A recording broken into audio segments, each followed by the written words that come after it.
अपने दोस्त चेतन की शादी में विक्रम फूलपुर गांव आया था। शादी का मुहूर्त रात का तय था, तो विक्रम ने सोचा क्यों न गांव की खूबसूरती को तस्वीरों में कैद कर लिया जाए। विक्रम तस्वीरें ले ही रहा होता है कि उसे दूर से आती झरने की आवाज सुनाई देती है। विक्रम ये आवाज सुनकर खुद को रोक नहीं पाता। विक्रम झरने की ओर बढ़ता है। Finally beautiful. तस्वीर खींचते खींचते एकदम से विक्रम को झरने में नहाती एक खूबसूरत लड़की दिखाई देती है। उसकी खूबसूरती देखकर विक्रम को अपनी आंखों पर यकीन नहीं होता। उसकी चमकती आंखें, घने काले लंबे रेशमी बाल और बनावा ऐसा कि कोई भी दिल हार बैठे। इतनी खूबसूरत लड़की, क्या मैं कोई सपना देख रहा हूँ? उस लड़की के चेहरे से फिसलता पानी मानो पारस बन रहा हो। उसकी सुराही सी गर्दन से लेकर उसकी कमर पर बना वो काला तिल। विक्रम अपने कैमरे के लेंस को जूम करके देख रहा था। एक के बाद एक विक्रम उसकी कई तस्वीरें लेने लगा। विक्रम उसकी खूबसूरती से इतना मोहित हो उठा था कि उसे आसपास ना कुछ दिखाई दे रहा था और ना कुछ सुनाई दे रहा था।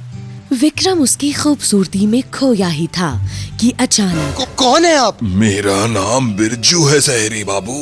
मैं इस गांव में ही रहता हूँ। आप जैसे भटके मुसाफिरों को सही सलामत पहुंचाने की जिम्मेदारी रहती है मुझ पर।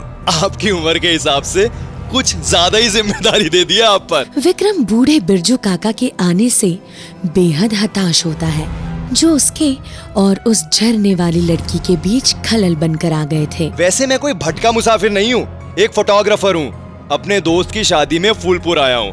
मैं यहाँ भी गांव की खूबसूरत चीजों की तस्वीरें ले रहा था और आपने आकर पूरा हाँ, सारी खूबसूरती ना जाने क्यों लोगों को इस झरने में ही दिखती है, खासकर शहरी लोगों को। ये कहकर बिरजू वहाँ से चलने लगता है। चलिए साहब, गांव में कई बातों का ध्यान रखना पड़ता है। अरे कहाँ चल दिए? और आपका काम सिर्फ मर्दों की सुरक्षा ही है क्या? वो बेचारी औरत वहाँ अकेली झरने के नीचे नहा रही है। उसकी जान इज्जत को जो खतरा है वो आपको नहीं दिख रहा? विक्रम की बात सुनकर बिरजू काका एकदम हड़बड़ाकर पलटते हैं। वो फटी आंखों और चिंता भरे भावों से विक्रम की ओर देखते हुए फिर एक नजर झरने की ओर देखते हैं। साहब, लगता है आपने आज नशा कुछ ज्यादा तेज कर लिया है। अरे, इस झरने के पास सालों से कोई नहीं गया। आपने किसे देख लिया? अरे एक ही तो लड़की है वहाँ, देखो वो सामने। अरे ये दुल्हन का जोड़ा पहनकर यहाँ तैयार क्यों हो रही है? अब शायद जंगल की ओर जा रही है। दुल्हन शब्द सुनते ही बिरजू के रोंगटे खड़े हो जाते हैं। बिरजू आसमान की तरफ चांद को देखता है और कस के विक्रम का हाथ पकड़ उसे वहाँ से तेजी से चलाने लगता है। अरे ये क्या कर रहे हो? कहाँ ले जा रहे हो मुझे? साहब, झरने पे नहाती लड़की कोई साधारण लड़की नहीं थी।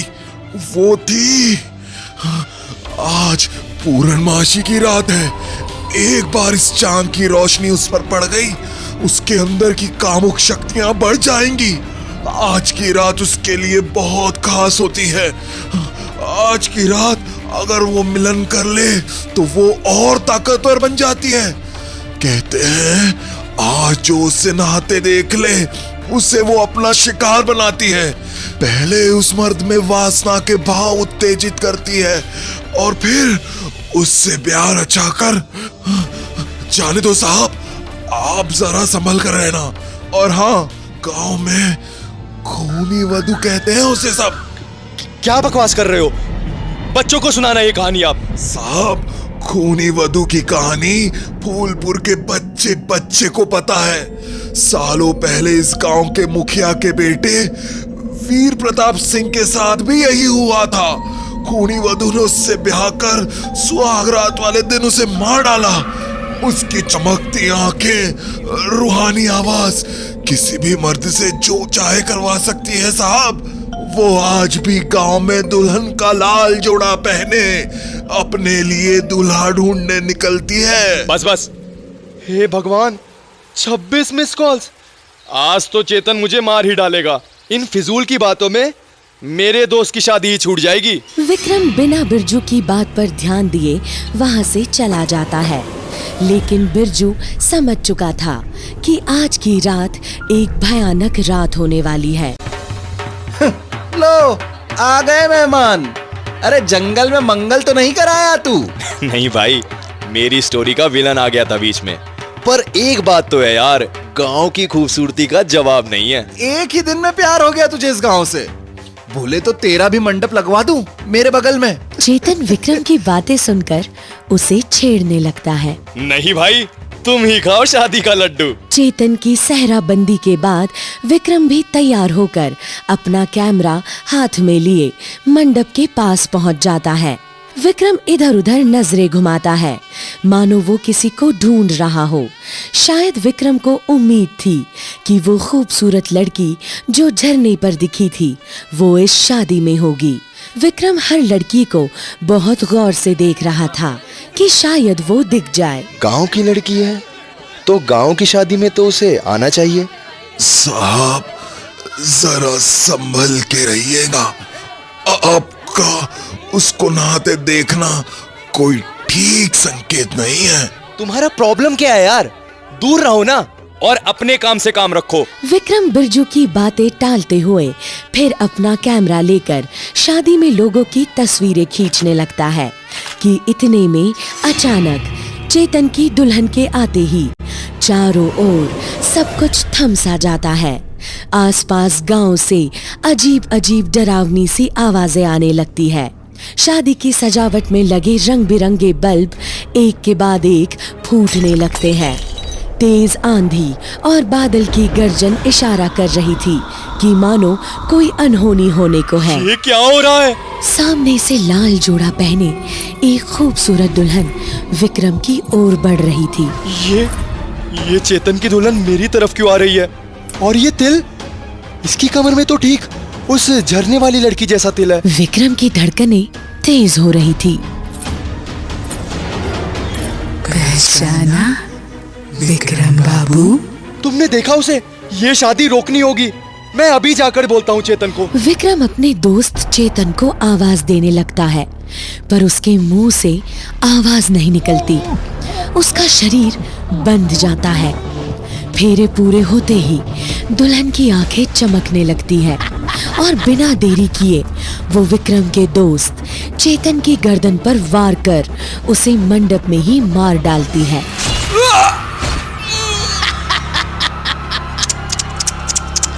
बेचारा चेतन को मारकर अब खूनी वधू विक्रम की तरफ हसरत भरी निगाहों से देखने लगती है। भागिए विक्रम बाबू, इसने आपको अपना शिकार चुन लिया है। जाइए जल्दी। बिरजू काका की बात सुनकर विक्रम अपनी जान बचाने के लिए वहां से भागने लगता है। थोड़ी दूर जब विक्रम को अपने पीछे कोई नहीं दिखता, वो सांस लेने के लिए रुक जाता है। ये क्या हो रहा है इस गांव में? विक्रम बाबू? ये आवाज सुनकर विक्रम की आंखों में मौत का डर साफ झलक रहा था। मुझे नहाते वक्त देखकर तो मुझे पाने का मन था ना, फिर अब? विक्रम जैसे ही वहां से भागने लगता है, उसके पैर जम जाते हैं, मानो किसी ने उसके पैरों को कसकर पकड़ रखा हो। देखते ही देखते वो जगह एक मंडप में बदल जाती है। मैं चल क्यों नहीं पा रहा? ये क्या हो रहा है? दुल्हन के जोड़े में बैठी खूनी वधू ने विक्रम को पकड़ रखा था। उसे देखते ही विक्रम का शरीर ठंडा पड़ने लगता है और वो थर थर कांपने लगता है। क्या चाहती हो तुम? आज पूर्णमासी की रात है। आज के दिन मेरा विवाह 2 लोगों से होना बहुत जरूरी है। क्या तुम मुझसे विवाह नहीं करना चाहोगे विक्रम? विक्रम मानो उसकी चमकती आंखों को देखकर अपनी सुध खो चुका था। और वो एक जिंदा लाश बनकर खूनी वधू के साथ फेरे लेने लगता है। शादी संपन्न होते ही खूनी वधू विक्रम को लेकर गायब हो जाती है। बिरजू काका गांव के कुछ लोगों को लेकर वहां पहुंचते हैं तो उसे खाली मैदान में विक्रम का कैमरा मिलता है। फूलपुर में आज भी खूनी वधू का खौफ मंडरा रहा है। सबके पास उससे जुड़ी कई कहानियां हैं, पर खूनी वधू का सच कोई नहीं जानता।